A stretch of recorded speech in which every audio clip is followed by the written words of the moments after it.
एक राजा के 3 बेटे थे और तीनों ही योग्य, पढ़े लिखे, राजनीति के विशेषज्ञ और हर शस्त्र विद्या में निपुण थे।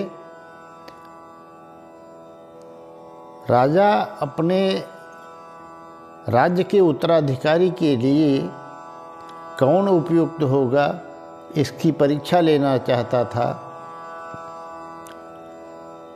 ताकि उसके बाद राजकाज का कार्य अच्छी तरह से चल सके।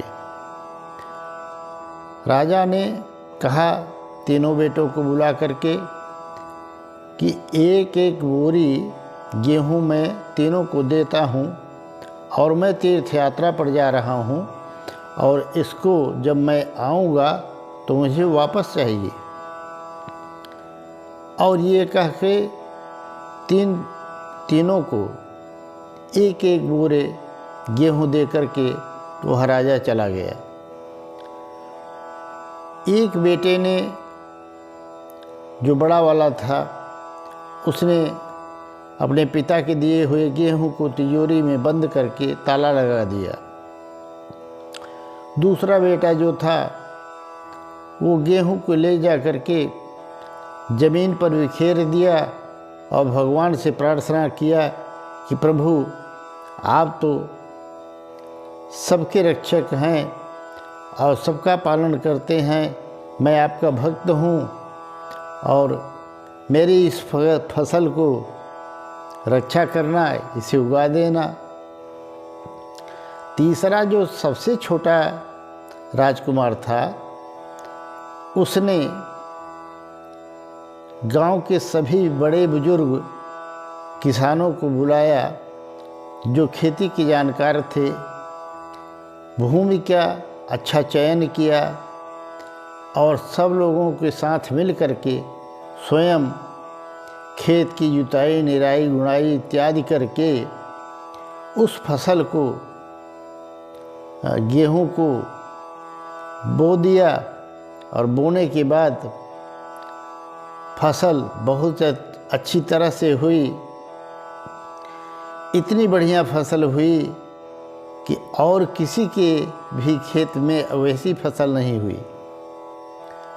कुछ दिनों के बाद राजा जब लौटा तो उसने अपने बड़े बेटे को बुलाकर बोला, मुझे वो चाहिए।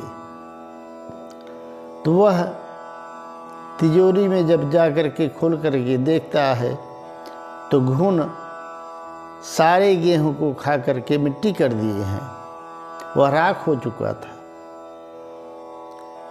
अब वो क्या लेकर आए, दूसरे बेटे को बुला करके पूछा तो उसने कहा, देखो गुरुजी ने झूठ बोला और भगवान भी पक्षपात करते हैं।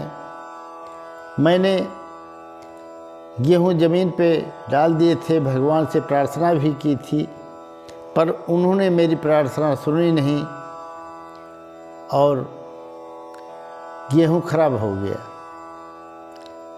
अब तीसरे राजकुमार को जो बुलवाया तो देखा क्या, गांव के सारे लोग राजा, राजकुमार और उनके कर्तव्यों की सराहना करते हुए, जय जयकार करते हुए सब लोग ला रहे थे। बड़ी बड़ी गाड़ियों में गेहूं भर भर के आ रहा था। राजा ने कहा, मुझे मेरा गेहूं चाहिए और सब गेहूं नहीं चाहिए। छोटे राजकुमार ने कहा, पिताजी ये आपका ही गेहूं है, इसकी हम सभी लोगों ने मिलकर के, गांव वालों ने मिलकर के भगवान से प्रार्थना की और इसको अच्छी ज़मीन का चयन करके उसमें बो दिया, समय समय पर निराई गुड़ाई की और फसल तैयार हुई है। और ये आपके एक बोरे गेहूं से ही इतना गेहूं हुआ है कि लाखों लोगों की क्षुधा भी इससे शांत हुई है और आपका ये गेहूं आपके सामने है। तो राजा ने उन 2 बड़ों बेटों को कहा, तुम लोग परीक्षा में असफल रहे। बड़े बेटे को कहा, अगर तुम राज्य संभालोगे तो राज्य को इसी तरह खाक कर डालोगे। दूसरे को कहा, तुम भगवान के भरोसे पड़े रहोगे और राज्य खराब हो जाएगा।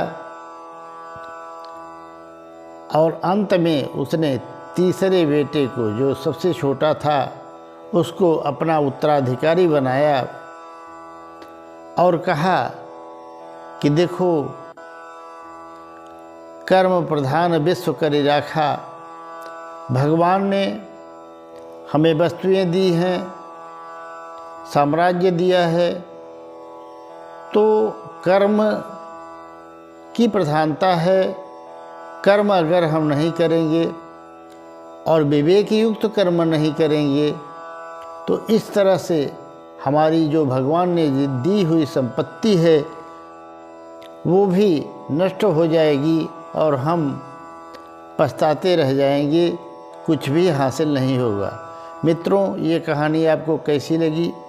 अगर आपको इससे कुछ प्रेरणा मिली हो तो कमेंट करके अवश्य बताइएगा। जय श्री कृष्ण, राधे राधे।